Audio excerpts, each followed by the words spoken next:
Have you ever wondered that how amazing would it be to not have any disease? We wouldn't have to take those pills or meds or even have to worry about stress and stress eating, of course. Now that would be a perfect world. But in the real world, we can still stay disease free. Are you wondering how? So you might have heard people say keep your gut healthy, and it might just be the right advice to be disease free. And that's because most diseases start from your gut. But before I get there, let's try and understand what really is there in our gut. And does your gut have some kind of special power? Well, yes, it does.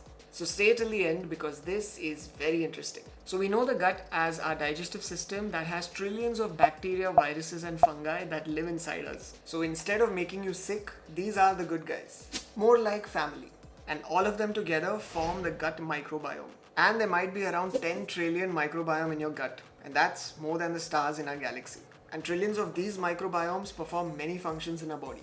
It's like they all have a job, like most of us. And they do a lot of things, like break down the food that can't digest, they absorb vitamins and nutrients, they excrete waste products, and it's also home for our immune system. Do you know that 80% of our immune system lives in the gut? And the immune system, like we all know it, it keeps harmful bacteria and viruses out of the body. So they are like your body's soldiers. And the more healthier the soldier, the stronger your body is from fighting these bacteria and viruses that enter in.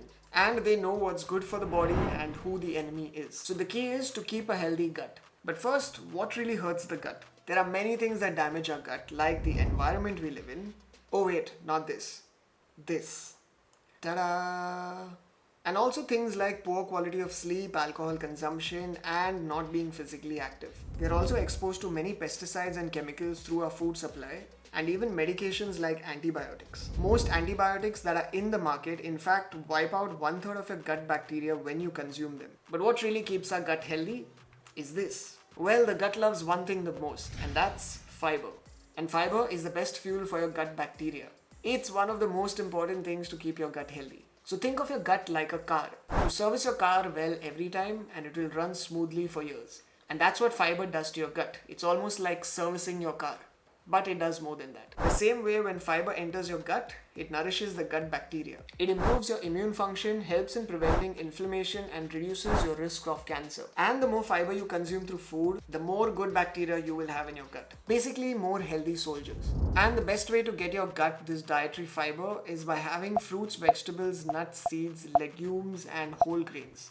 Fresh foods generally have more fiber and are a better fuel. So that's lightly steamed, sauteed or even raw vegetables than having fried food which has zero bacteria, they're empty calories and they have no nutritional value. And also foods like green tea, red wine, dark chocolates have also shown signs to increase your gut microbiome. They are foods rich in polyphenols, which are foods that are powerful antioxidants. But that doesn't mean you eat them like crazy. And some of us have also heard of the word probiotics, like these. And the best way to get these probiotics is from fermented foods. And fermented foods are the most amazing way to get these good probiotics in your gut. We know many foods in India like idli, dosa, dhoklas, ambali, kinema. And it's not just in India, but even foods like these provide variety and vitality to our diets. But now you know that fiber is good for the body. But on the other end, low fiber food means less gut bacteria. And think of it this way, when you get hungry, what happens? Apart from getting angry and having mood swings, you will eat anything that's given to you at that time. And no matter how unhealthy the food is. The same goes with the gut. When bacteria starve or get hungry, they start to eat the lining of the mucus, which means that you have lesser protection from bad bacteria or the enemy. And some examples of foods that lower your good gut bacteria are foods high in dairy, animal products, processed food, and even sugar-sweetened sodas. So they contain little to almost no gut healthy fiber.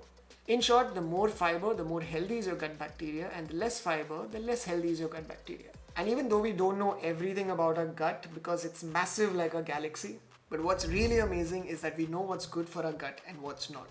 And we can control the bacteria in our gut. And since most diseases start from your gut, fill up your plate with fiber and fermented foods. Because in the end, that is a key to a healthy gut and a disease-free body. And if you've ever heard about the blue zones, they are the healthiest people that are living on this planet with an average age of 92 years.